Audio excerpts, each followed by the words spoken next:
Okay, debugging once again and debugging e-textile projects once again. So what are we trying to talk about today? Of course, debugging. And this time we are going to be talking about debugging e-textile projects, the way they occur. So I will talk a little more about it. And with whom and where did we do this? High schoolers in their introductory computing classrooms. So I will get into details about where exactly this was, but we will hold it for a bit now. And with whom did I do this work? Of course, like Yasmin is here in the room, and so is Debbie. They are the partners in crime for me here. And Yasmin and I are from Utah University of Pennsylvania, and Debbie is from Utah State University.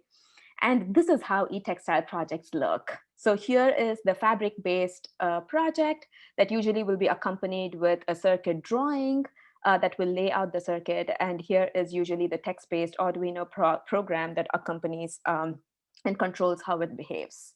So what did we do? We actually pulled like pairs of high school students in their like during their e-textile class and gave them these buggy projects that were designed to have bugs. And we asked students to think aloud as they were debugging these projects. So I will give you a little more context for why we even chose to do this. We have read, like literature has told us that the novices have certain very specific and yet naive strategies to handle bugs as and when they come up.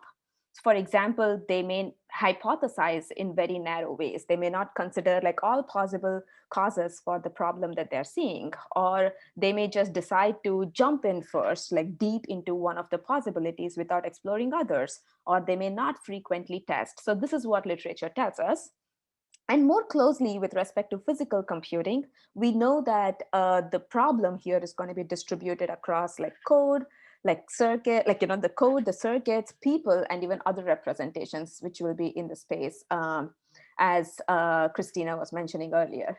And at the same time, we know that e-textile kind of projects also are designed to like get more students to work together on a single project. So we wanted to understand how having a buggy project in front of a pair of students would alter their collaborative arrangements. So we know that studies in previously, like with respect to e-textiles, have shown us that perceived expertise, like girls thinking that they're better at sewing, boys thinking that they're better at coding, or even like it doesn't have to be even gendered sometimes. So those are the ones that were shaping their collaborative arrangement. So we wanted to know how it would hold up if we present them with like a buggy project.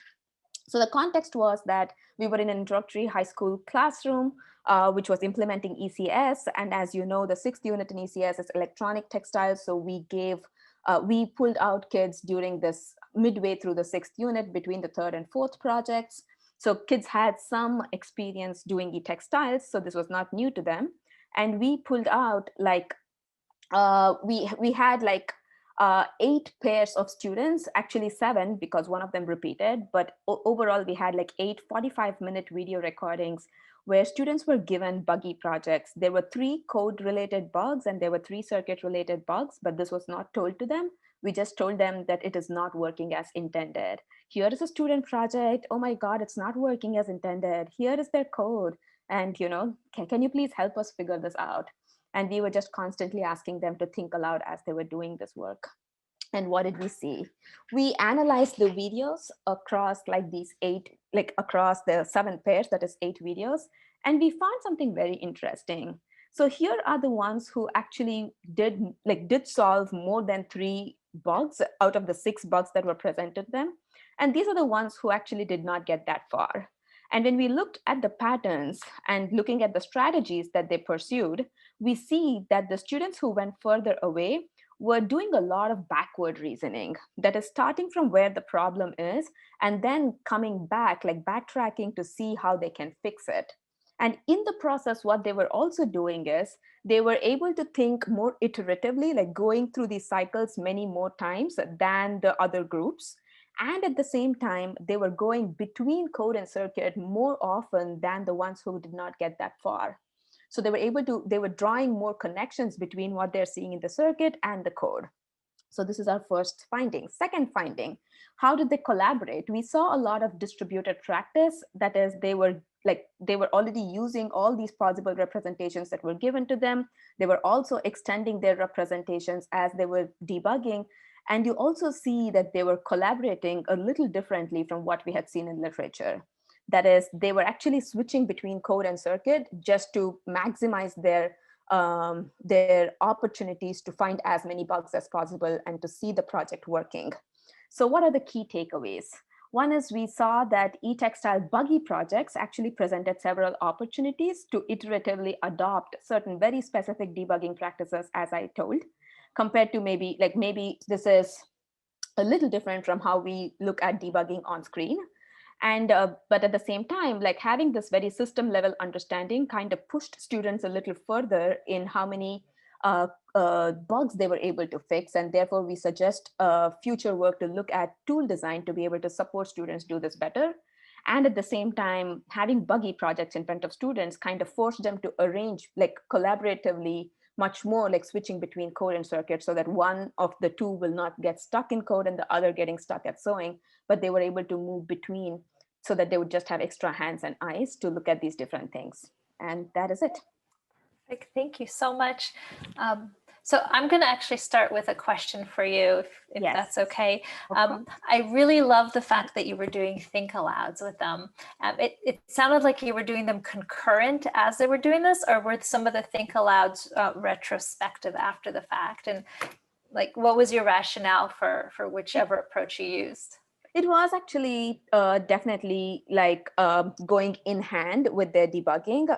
So Debbie was the researcher with the students. So like she would actually constantly see what they're doing and ask them to just explain what they're doing. And, why did you choose that way? So can you tell me what you're doing now? So this was mostly the question that you would hear.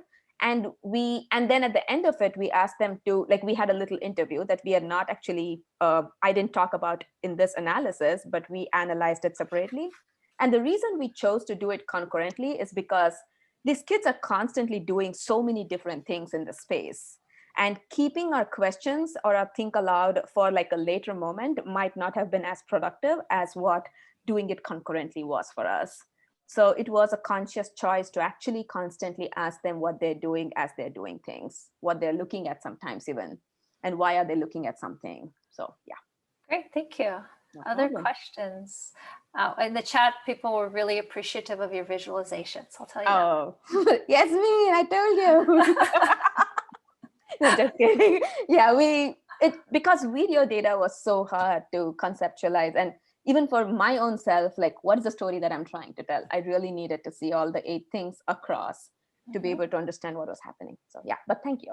Yeah, at a later time we can talk, because we're working with some video analysis and visualizations too. And so Faya said that it reminded her a little bit about the approach that we were taking too. Oh, amazing. Yeah, I would love to.